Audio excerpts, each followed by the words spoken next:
تو لوگوں کو آرام ہی میسر نہ آتا۔ جو اللہ تعالیٰ نے رات کے اندر فوائد رکھے ہیں، جو دن کے اندر رکھے ہیں، یہ نشانی ہے۔ لِتَبْتَغُوا فَضْلًا مِّن رَبِّكُمْ، رات کو آرام نہ کیا ہوا نا تو دن کو جتنی مرضی مواقع ہوں انسان ان مواقع سے فائدہ نہیں اٹھا سکتا۔ فائدہ وہی اٹھا سکتا ہے جس نے رات کو ریسٹ کیا ہوا ہے۔ سبحان اللہ، یہ اللہ نے نظام بنایا ہے، تمہارے لیے نشانیاں ہیں۔ وَلِتَعْلَمُوا عَدَدَ السِّنِينَ وَالْحِسَابَ، تاکہ تم سالوں کا حساب رکھ سکو۔ لِتَعْلَمُوا، تاکہ تم جان سکو، عدد السنین، سالوں کی گنتی جان سکو، والحساب، اور شماریات، شمار کر سکو کتنے سالوں کا ہو گیا ہوں، کتنے سال ہو گئے فلاں چیز کو۔ یہ کس سے پتہ چلتا؟ یہ حساب ہوتا ہی نہ اگر دن اور رات کا فرق نہ ہوتا۔ یہ اللہ کا نظام ہے، اللہ تعالیٰ رات اور دن نہ بناتا تو ہم وقت کا شمار کیسے کرتے؟ وقت کا شمار زمان کی پیمائش ہوتی ہے۔ زمانے کی جو پیمائش ہے، دنیا میں دو بڑی اینٹیٹیز زمان اور مکان فلاسفہ کا بڑا بنیادی موضوع رہا ہے۔ تو زمان کی پیمائش کے لیے رات اور دن کا بڑا کردار ہے۔ سالوں کی گنتی اسی سے، رات دن گزرتے ہیں تو ہم کہتے ہیں یہ 24 گھنٹے گزر گئے، اور اس سے ہم کہتے ہیں کہ ایک 24 گھنٹے کے بعد، ایک رات دن کے بعد پھر ایک تاریخ بدل گئی ہے، پھر اگلی تاریخ آتی ہے، پھر اسی طرح سے ہفتے کے 7 دن گزرتے ہیں، پھر مہینہ گزرتا ہے، پھر 12 مہینے گزرتے ہیں، سال پورا گزر جاتا ہے۔ گنتی اور شمار اسی سے ہوتی ہے۔ گنتی اگر یہ سال نہ ہوتے، اگر یہ دن رات نہ ہوتے تو یہ سالوں کا حساب بھی نہ ہوتا، اور یہ کوئی بھی چیز اتنی تفصیل سے انسان گن ہی نہیں سکتا، زمان کی پیمائش ممکن نہ ہوتی۔ وَكُلَّ شَيْءٍ فَصَّلْنَاهُ تَفْصِيلًا، ہر چیز کو ہم نے پوری تفصیل کے ساتھ بیان کیا۔ وَكُلَّ شَيْءٍ فَصَّلْنَاهُ، ہم نے اس کو کھول کر بیان کیا ہے، تفصیلا، کھول کے بیان کرنا۔ اب یہ جو تفصیل ہے، ہر چیز تفصیلاً بیان ہے۔ اس سے بعض لوگوں کو یہ خیال ہوتا ہے کہ قرآن میں ہر چیز تفصیل سے تو بیان نہیں ہوئی، کچھ چیزوں کی تفصیلات ہیں، باقی تفصیلات نہیں ہیں۔ اب نماز ہی کو لے لیجئے، وَأَقِیمُوا الصَّلَاةَ ہے، اس کی تفصیلات کوئی نہیں ہے۔ تو تفصیلات کس نے بیان کی ہیں؟ اللہ اکبر، اس کی تفصیل بیان کی ہے نبی اکرم صلی اللہ علیہ وسلم نے۔ تو اس کا ایک معنی یہ ہوگا فصلناہ تفصیلا، کہ جو تفصیل نبی اکرم صلی اللہ علیہ وسلم نے بیان کی ہے وہ بھی دراصل اللہ ہی نے بیان کی ہے۔ اللہ فرما رہا ہے نا، وَفَصَّلْنَاهُ تَفْصِيلًا، ہم نے ہر چیز کی، وَكُلَّ شَيْءٍ فَصَّلْنَاهُ تَفْصِيلًا، ہر چیز کی تفصیل ہم نے بیان کی ہے۔ تو نماز کی تفصیل تو اللہ نے قرآن میں بیان نہیں کی، وہ تو نبی کریم صلی اللہ علیہ وسلم نے بیان کی ہے۔ تو اللہ اس کو اون کر رہا ہے، اللہ اس کو انڈورس فرما رہا ہے کہ یہ جو نبی اکرم صلی اللہ علیہ وسلم فرما رہے ہیں، جو کچھ فرما رہے ہیں اصل میں ہم کہہ رہے ہیں۔ اللہ اکبر، اس لیے فرمایا کہ جو کچھ اللہ کے رسول صلی اللہ علیہ وسلم تمہیں دیں وہ لے لو، اور جس سے منع کرے اس سے رک جاؤ۔ اور اسی لیے فرمایا کہ نبی اکرم صلی اللہ علیہ وسلم کی حیات طیبہ میں تمہارے لیے بہترین نمونہ ہے، گویا نبی اکرم صلی اللہ علیہ وسلم جو کچھ کر رہے ہیں وہ اللہ ہی ان سے کروا رہا ہے۔ وَمَا رَمَيْتَ إِذْ رَمَيْتَ وَلَكِنَّ اللَّهَ رَمَى، جو تو نے پھینکی تھی وہ ریت، جو تو نے مارا تھا وہ اصل تو نے نہیں مارا تھا، وہ تو اللہ نے مارا تھا۔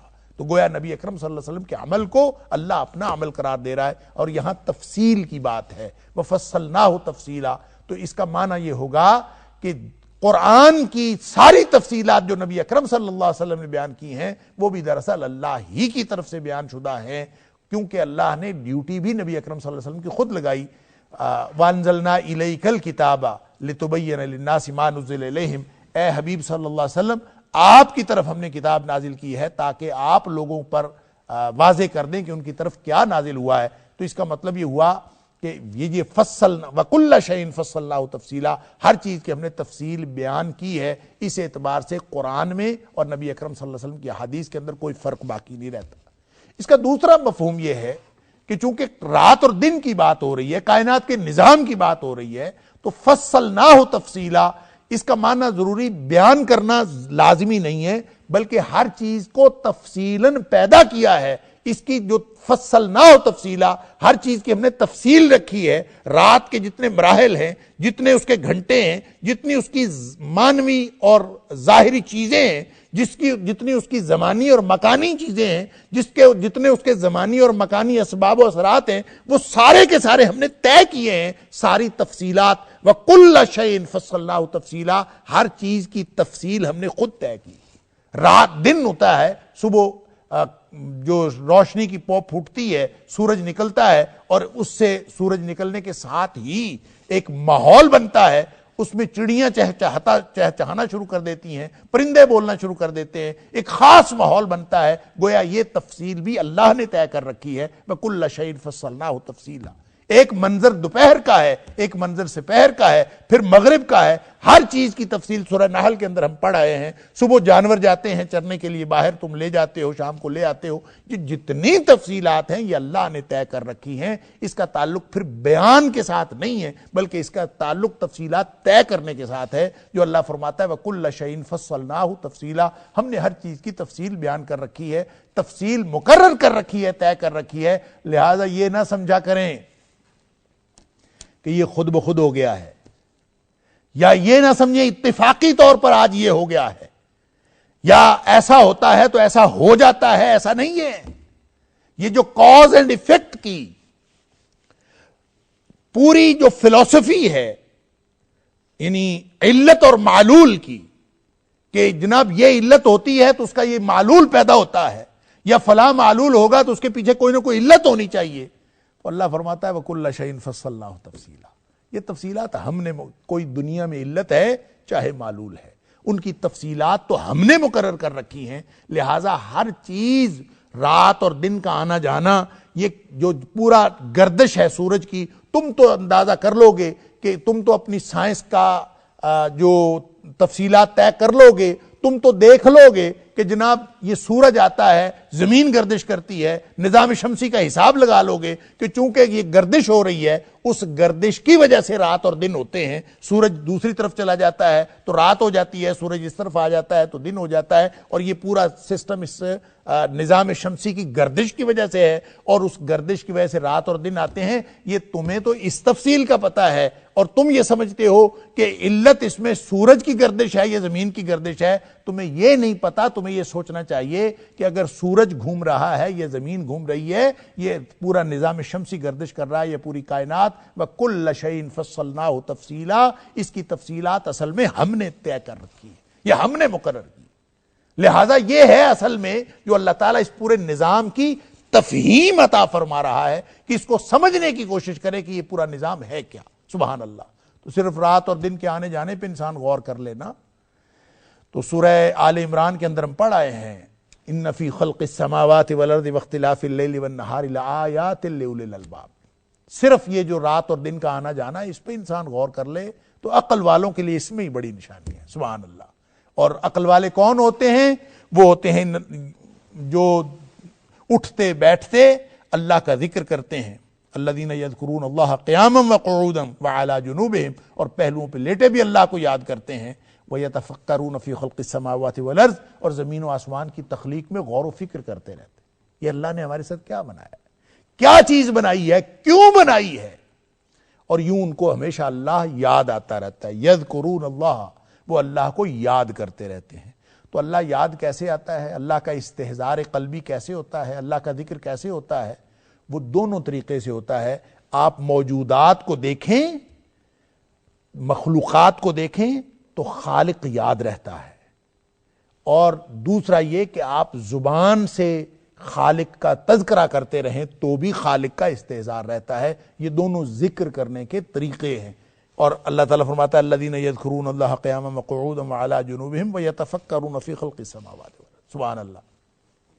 تو یہاں یہ جو بات ہے وَكُلَّ شَيْءٍ فَصَّلْنَاهُ تَفْصِيلًا، بڑی ہی گویا یہ فکر مندی کی دعوت ہے بہت بڑی، کہ سوچو رات اور دن کی دو نشانیاں یہاں بتائی، لیکن وَكُلَّ شَيْءٍ، یہاں پہ صرف دو نشانیاں بتائی ہیں، ہر چیز کو آپ دیکھتے جائیں تو آپ کو خالق یاد آ جاتا ہے۔ سبحان اللہ۔ آپ کو ایک نہ ایک جگہ جا کے رکنا پڑے گا، اور آپ رات دن کو دیکھیں، آپ کو تو یہ خیال آتا ہے کہ مثلاً آپ کسی علت پر پہنچ گئے، غور کیا، پتہ چلا جناب سائنسدانوں نے بتایا ہے زمین گھوم رہی ہے، اور زمین بھی اپنے مدار کے، یہ یعنی اس طرح بال کی طرح بھی گھوم رہی ہے اور اپنے مدار میں بھی گھوم رہی ہے، سورج بھی گھوم رہا ہے، چاند بھی گھوم رہا ہے، یہ پورا ایک نظام شمسی ہے۔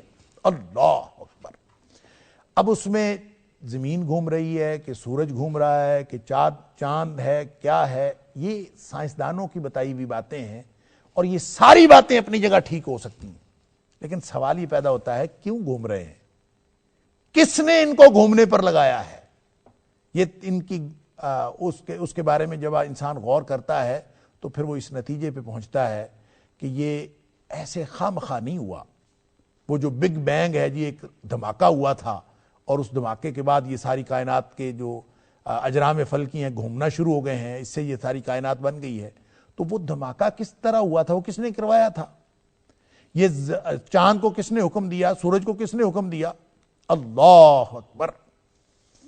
تو اللہ تعالیٰ فرماتا ہے وَالْقَمَرَ قَدَّرْنَاهُ مَنَازِلَ حَتَّى عَادَ كَالْعُرْجُونِ الْقَدِيمِ لَا الشَّمْسُ يَنبَغِي أَن تُدْرِكَ الْقَمَرَ وَلَا اللَّيْلُ سَابِقُ النَّهَارِ وَكُلٌّ فِي فَلَكٍ يَسْبَحُونَ۔ اللہ اکبر۔ وَالشَّمْسُ تَجْرِي لِمُسْتَقَرٍّ لَهَا ذَلِكَ تَقْدِيرُ الْعَزِيزِ الْعَلِيمِ۔ سبحان اللہ۔ یہ سورج چاند ستارے جو گردش کر رہے ہیں، ذَلِكَ تَقْدِيرُ الْعَزِيزِ الْعَلِيمِ، غالب اور جاننے والا اللہ، یہ اس کا مقرر کیا ہوا ایک اندازہ ہے۔ اس نے کہا ہے سورج کو اس طرح کر، وہ اس طرح کر رہا ہے۔ اس نے کہا ہے چاند کو کہ تو نے اس طرح کرنا ہے، وہ چاند اس طرح کر رہا ہے۔ اس نے کہا یہ ہے اصل بات، وَكُلَّ شَيْءٍ فَصَّلْنَاهُ تَفْصِيلًا۔ آپ کو دنیا کے آپ کے جو ایکوائرڈ نالج ہے، جو اللہ نے ہر انسان کو پوٹینشل دیا ہے ایک علم حاصل کرنے کا، سائنس بھی اللہ کی حکمت کا ایک شاہکار ہے جب انسان اس علم کو ایکوائر کر لیتا ہے، لیکن دراصل وہ خلاف نہیں ہے دین کے، بلکہ وہ دین کی جو بنیادی باتیں ہیں اسی کی تصدیق کرتا ہے۔ اللہ اکبر۔ سَنُرِيهِمْ آيَاتِنَا فِي الْآفَاقِ وَفِي أَنفُسِهِمْ حَتَّى يَتَبَيَّنَ لَهُمْ أَنَّهُ الْحَقُّ۔ اللہ اکبر۔ ہم ان قریب ان کو دکھاتے رہیں گے نشانیاں، یعنی دنیا میں نئی نئی تحقیقات ہوتی رہیں گی، اور بالآخر لوگوں کو یہی پتا چلے گا کہ جو قرآن نے پہلے کہہ دی تھی بات وہی حق تھی۔ اللہ انہ الحق، وہی حق ہے۔ تو وَكُلَّ شَيْءٍ فَصَّلْنَاهُ تَفْصِيلًا، یہ جو علت اور معلول کا یہ جتنا بھی یہ نظام زندگی تمہیں نظر آتا ہے، نظام کائنات نظر آتا ہے، اجرام فلکی کا سسٹم نظر آتا ہے، رات دن کا زمان و مکان کے پیمانے نظر آتے ہیں، یہ تفصیلات اللہ فرماتا ہے ہم نے خود طے کر رکھی ہیں۔ اللہ اکبر۔ وَكُلَّ إِنسَانٍ أَلْزَمْنَاهُ طَائِرَهُ فِي عُنُقِهِ۔ اب پورے نظام کو سمجھو، اللہ تعالیٰ آخرت کا نظام اور مقصد رسالت اور مقصد نزول قرآن بتا رہا۔ وَأَلْزَمْنَاهُ وَكُلَّ إِنسَانٍ، اور ہر انسان کے لیے، یعنی اس دنیا میں اس زندگی کی تگ و تاز میں جو انسان محنت کر رہا ہے، لمحہ لمحہ جو کچھ بھی کر رہا ہے، ہر لمحے کے نتیجے میں جو بھی عمل اس کا ظہور پذیر ہوتا ہے وہ اس کے کھاتے میں لکھ دیا گیا۔ وَكُلَّ إِنسَانٍ، اور ہر انسان کے لیے الزمناہ طائرہ فی عنقہ، ہم نے اس کا عمل اس کی گردن میں لٹکا دیا، لازم کر دیا، چپکا دیا ہے۔ الزمناہ، ہم نے لازم کر دیا ہے، چپکا دیا ہے، لٹکا دیا ہے، طائرہ فی عنقہ، اس کی گردن میں اس کا عمل۔ یہ طائر کا ترجمہ میں عمل کر رہا ہوں۔ اب طائر کا لفظی معنی ہوتا ہے پرندہ، تو طائر کو عمل کیوں کہا گیا ہے اور ہر شخص کا طائر اس کی گردن میں ہے، اس سے کیا مراد ہے؟ اللہ اکبر۔ سورہ یاسین میں بھی طائر کا ذکر ہے، اور وہاں جب 3 پیغمبر ایک ہی بستی میں بھیجے گئے تو انہوں نے کہا کہ بستی والوں نے کہ تمہاری نحوست کی وجہ سے ہمارے بہت سارے معاملات خراب ہو گئے۔ تو انہوں نے نبیوں نے آگے سے کہا کہ تمہاری جو نحوست ہے وہ تمہارے ساتھ ہے، طائرکم معکم، تمہاری جو نحوست ہے وہ تمہارے ساتھ ہے۔ وہاں طائر کا معنی نحوست ہے۔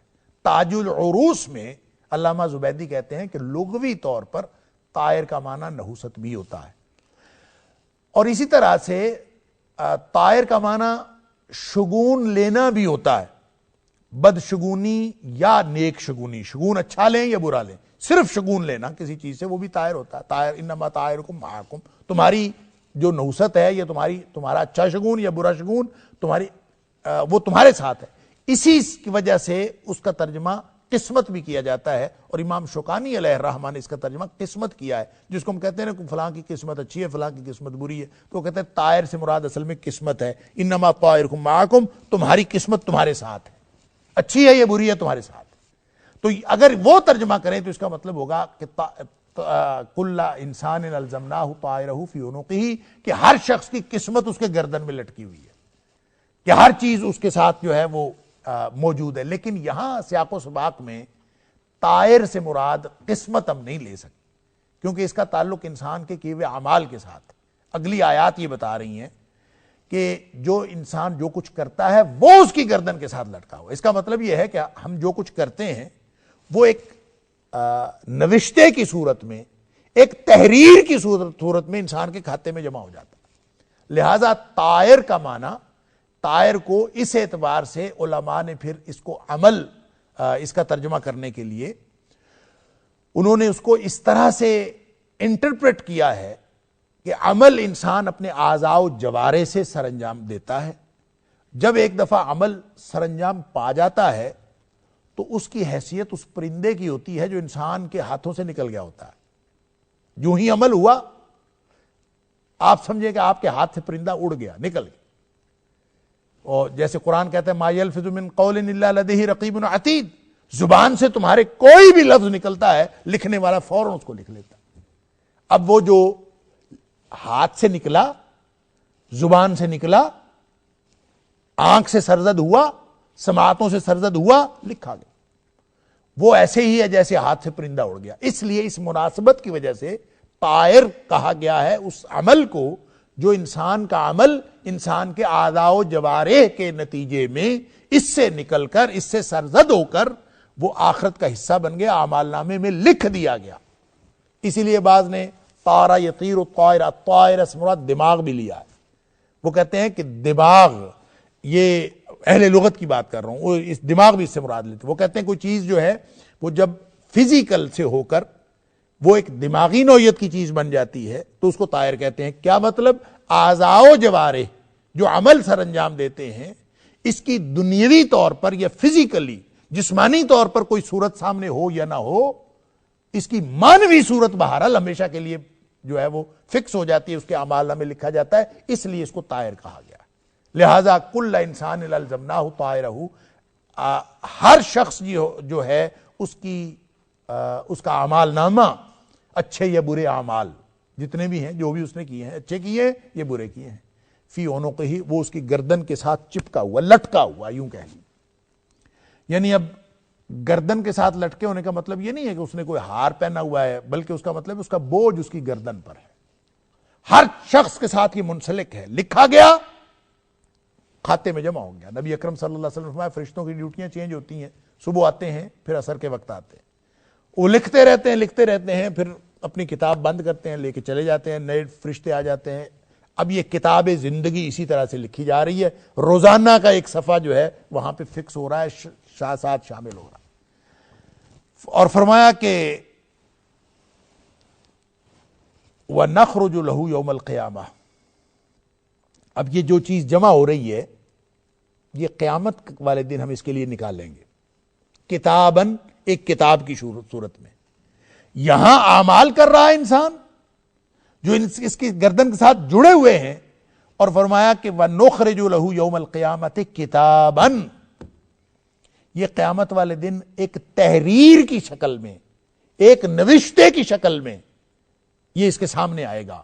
یلقاہ منشورا، انسان اس کو ملے گا، اس کا آمنا سامنا کرے گا، اس کا سامنا ہوگا منشورا، کہ وہ کتاب کھلی ہوئی اس کے سامنے آ جائے گی. اللہ اکبر. یہ وہی بات ہے جو اللہ تعالیٰ نے سورہ کہف کے اندر فرمائی، وَوُضِعَ الْكِتَابُ فَتَرَى الْمُجْرِمِينَ مُشْفِقِينَ مِمَّا فِيهِ وَيَقُولُونَ يَا وَيْلَتَنَا مَا لِهَذَا الْكِتَابِ لَا يُغَادِرُ صَغِيرَةً وَلَا كَبِيرَةً إِلَّا أَحْصَاهَا. کتاب رکھی جائے گی، کھاتا ان کے سامنے ان کو دیا جائے گا، اور مجرمین ڈرتے ڈرتے دیکھیں گے، اللہ اکبر، یوں دیکھیں گے، حیران رہ جائے. قالوا یا ویلتنا ما لہذا الکتاب، وہ کہیں گے کہ اس کتاب کو کیا ہے کہ لا یغادر صغیرۃ ولا کبیرۃ الا احصاها، انہوں نے ہماری زندگی کی نہ کوئی چھوٹی بات چھوڑی ہے نہ کوئی بڑی، ساری اس کے اندر شامل ہے. اللہ اکبر. تو ہمیں جو کچھ ہم کر رہے ہیں، کل انسان الزمناہ طائرہ فی عنقہ، جو کچھ ہم کر رہے ہیں، ہر عمل، ہر لمحے کیا ہوا عمل، وہ ہماری قسمت بنتا ہے، وہی ہمارا کھاتا بنتا ہے، وہ کتاب کی شکل میں قیامت والے دن سامنے آ جائے گا۔ اللہ اکبر۔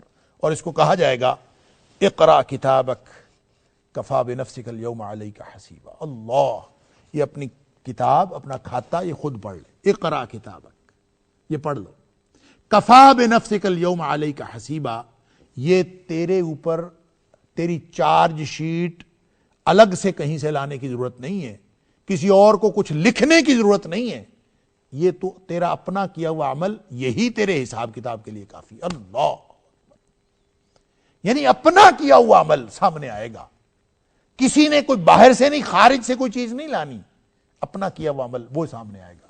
یہ ہے وہ نظام آخرت، جو نظام امتحان اللہ تعالیٰ ہمیں سمجھا رہا ہے کہ دیکھیں لمحہ لمحہ جو بھی شخص کوئی عمل کر رہا ہے وہ کھاتے میں جمع ہو رہا ہے، یہی سامنے آ جائے گا قیامت والے دن، اور وہاں انسان کو اس کا انکار کرنے کی بھی کوئی ضرورت نہیں ہوگی۔ یہ یوں سمجھ لیجئے کہ جب مانیٹرنگ ہو رہی ہو، سرویلنس ہو رہی ہو، تو دنیا میں یہ کیمرے لگے ہوئے ہیں، سی سی ٹی وی کیمرے ہر جگہ پہ، اور خاص طور پہ یہ ٹریفک رولز کی جہاں پہ انسان خلاف ورزی کرتا ہے وہ تصویر کھینچ کے گھر بھیج دیتے ہیں، اور تصویر جب گھر آ جاتی ہے تو وہاں پہ ٹائم بھی لکھا ہوتا ہے، تصویر بھی آپ کی گاڑی کی ہوتی ہے، نمبر بھی نظر آ رہا ہوتا ہے، ساتھ جگہ بھی نظر آ رہی ہوتی ہے، اور انسان کو انکار کرنے کی کوئی گنجائش ہی نہیں ہوتی۔ اللہ اکبر۔ اور وہ آدمی دیکھ کے حیران ہوتا ہے، تصویر لگی ہوئی ہے، اب آدمی کہے بھی او میں نے تو قانون کی خلاف ورزی نہیں کی، وہ کہے کہ دیکھ لو وہی پڑی، ٹائم لکھا ہے، تصویر کھینچی ہوئی، ہر چیز۔